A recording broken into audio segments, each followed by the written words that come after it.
So picture what we're about to do. We've got this petri dish that is brimming with water, and we've got some stearic acid solution up here. You know how concentrated it is. We're going to drop the stearic acid solution one drop at a time onto the surface. And you are going to see in the next frame that the drops will shimmer and spread out across the surface as long as the monolayer is not complete. But as soon as the monolayer is complete and you add an extra drop, one drop too many, it's going to just sit there on top of the monolayer and not be able to spread out. So that's how you can tell how many drops it takes to complete the monolayer. And you'll see this yourself in a video on the next frame. Okay, so suppose it took 15 drops of stearic acid solution that had 100 milligrams of stearic acid per liter. And the drop factor, that is how many drops per milliliter, which you'd measure just like you have in a previous activity by counting how many drops it takes to come up to a certain volume in a graduated cylinder. The drop factor is 100 drops per milliliter. It's just coincidence that those two numbers are the same. Okay, how many moles of stearic acid are in the monolayer? What I really want to do here is set up a roadmap for this thing. Let's see if I can move this so there's no glare. Maybe not. So, what's my target? I'm after moles.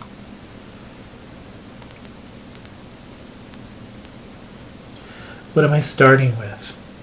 I am starting with drops, 15 drops.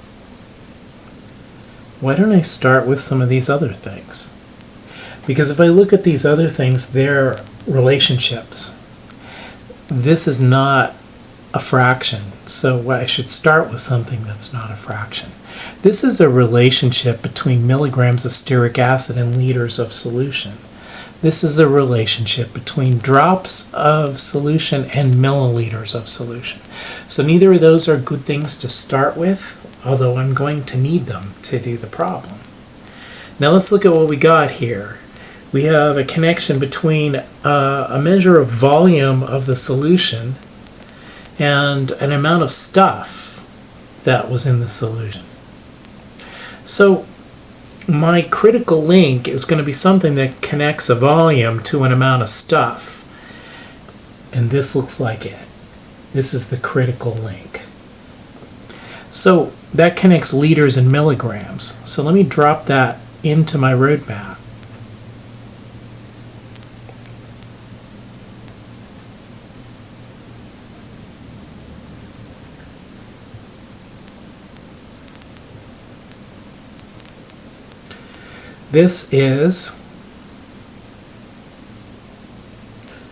That is my critical link, and it cuts the problem into two easier pieces.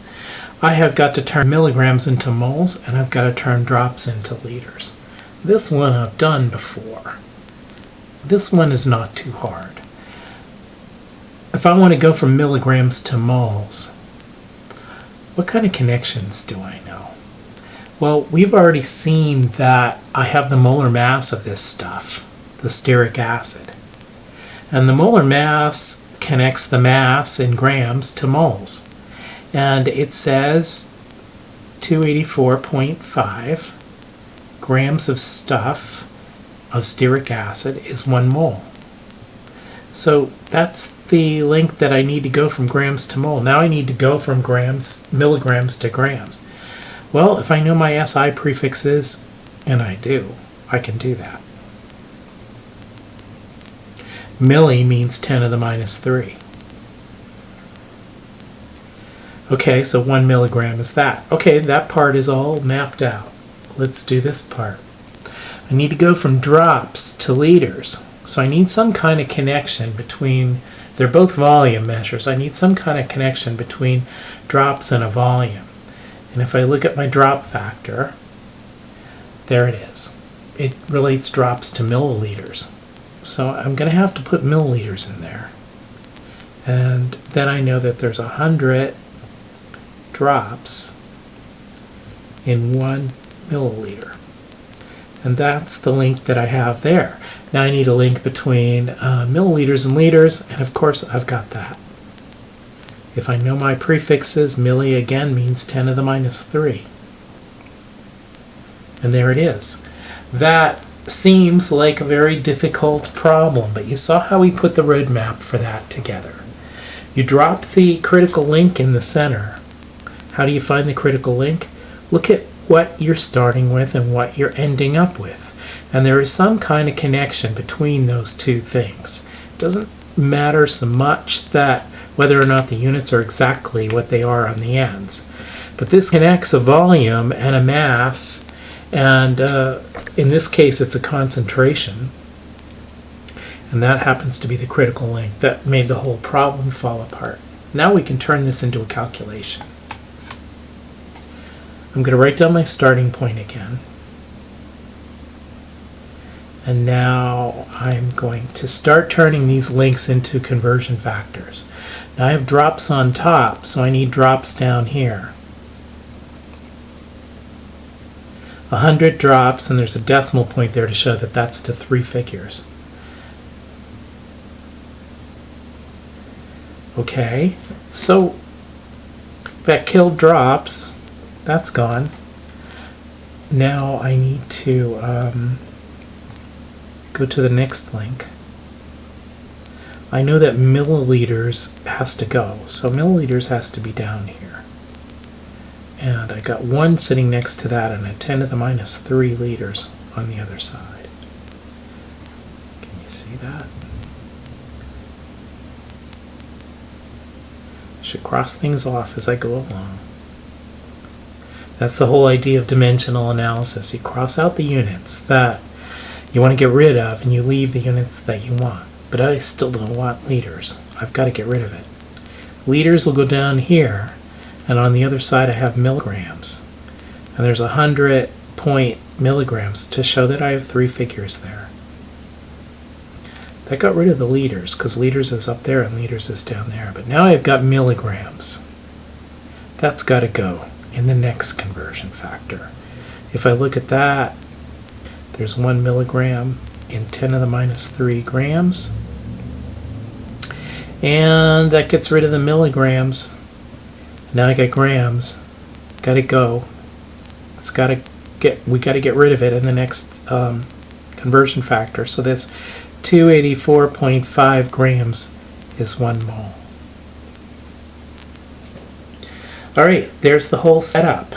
Now all I've got to do is grind it out.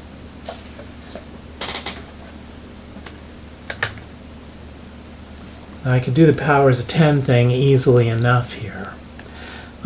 If I look at this problem, there are some things that can kind of help me simplify it a little bit. There's 100 on the bottom and 100 on the top here.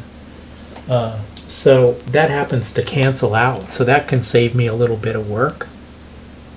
There's a 10 to the minus 3 and a 10 to the minus 3 there, and I could combine those into a 10 to the minus 6, and I'd have less work to do. It would be 15 times, now watch how I key in the 10 to the minus 3. Remember, 1 EE minus 3. That's how I keyed that in. Times 1 EE minus 3 there, divided by 284.5. So I got 5.2724 times 10 to the minus 8. What's my units? Moles. Got to put the units there. Now, and I forgot to cancel out my grams there. How many significant digits would this have if I was reporting this as a final result? Now, it's an intermediate result in our calculation, so I probably don't want to round it off in my calculations. But if I was reporting this to someone, if it was my final result, I'd look for my weak link here. I guess you could argue that that was exact because it's a small count. But I think in practice you can see yourself that there's a little bit of uncertainty in that. I'd say 2 figures there. You've got give or take a drop. You've got that right. Here you got 4 figures. So it might be probably safe to report this, if I was going to show it to anybody, as 5.3 times 10 to the minus 8 moles.